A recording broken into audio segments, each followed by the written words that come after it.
Narxini 105 ming deyishyapti, 2021-yilda ishlab chiqarilgan. Eng qiziq joyi 100% radnoy holatda turibgan, biror joyi ochilmagan, parislari ham almashmagan aka. Yo'q, palislar. O'zini palis. Gap yo'q. Faqat 360 bor edi, biz обычный adapter qo'yganmiz. Hozir ma'lumotlarni beraman, to'liqroq ma'lumotni pastki raqamlardan olishingiz mumkin. Texnika qiziq bo'lsa, videoni oxirigacha ko'rib, bitta like bosib qo'yinglar. 100% radnoy holatda turgan texnikamiz mana hozir nima qilyapti o'zi? Astamani qilyapsizmi? Shunaqa, shag'al yoyilyapti. Shag'al yoyilyapti.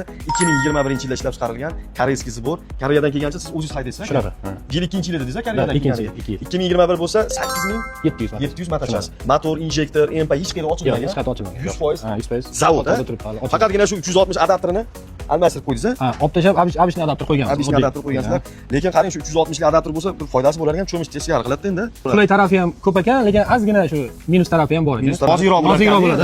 Obычный adapterdan nozikroq bo'ladi. Ha, shunaqa. Aka qaychisi bor, ishlatasiz, qaychisi bor. Ha, ishlaydi, qaychisi. Adboyni ulaganmisiz bunga? Ha, adboyniga ham bor. Adboyniga ham bor, uni ham qo'shib beramizmi? Ha, qo'shib beriladi, adboyniga bor. Rukavada, strelalarda umuman yo'q, unaqa narsa yo'q. Toza turibdi. Shlanglar ham komplekt turibdi, hamma nima komplektatsiyasiga tushadigan joylar turibdi.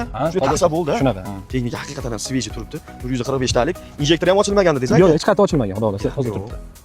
2 yildan beri o'zingiz haydasiz, значит, bilasiz, hamma yo'qni 5 qo'ldek bilasiz aka.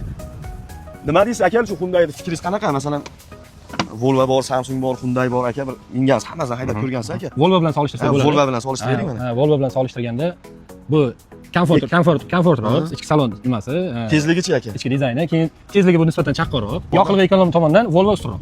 Ha, Volvo bundan ustunroq, kamroq rasxod qiladi, shunaqa. Lekin aka quvvati bo'yicha. Quvvati, kuchi bo'yicha hech qaysi texnikadan qolishmaydi. Hyundai ekskavatorlari boshqa Volvo bo'ladimi, Dosan bo'ladimi, boshqasidan qolishmaydi. Hijab yo'q, mashalloh.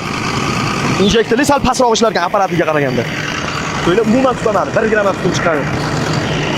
Hamma yo'g'i zavod turgan texnika. Ko'rib turganlaringiz umuman tutamadi ham. Aytib o'tganimizdek, mana 100% radnoy holatda turibdi. Davosi faqatgina bitta mo'yka xolos ekan aka. Parislari ham zavod turib ekanda, parislari ham ko'ringlar. Smaskalari 10 da bo'lar ekan lekin. Qoyil qoldi.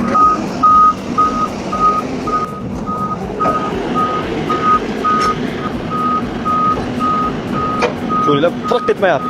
Palislarda ham umuman luft yo'q. Aka qaychisini ham ishlating. Yetgan yo'q. Ko'ringlar mana. Ushlagan joyini uzib oladigan texnika ekan, ha?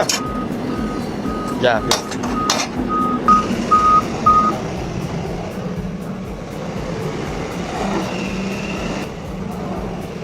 Asliyani ko'chada ishlasiz. Hozir mana real ishlab turgan joyga kelganmiz. Narxini 105 ming dollar so'rashyapti. Xudo xolasa naqd bilan kelsalaring, pastga egalarning nomerini qoldiramiz, o'tib beraman deyishdi. Savdosini qilishingiz mumkin. Imkon servis kanaliga obuna bo'lib qo'ysanglar, mana barcha turdagi texnikalar va narxlaridan xabardor bo'lib turasizlar.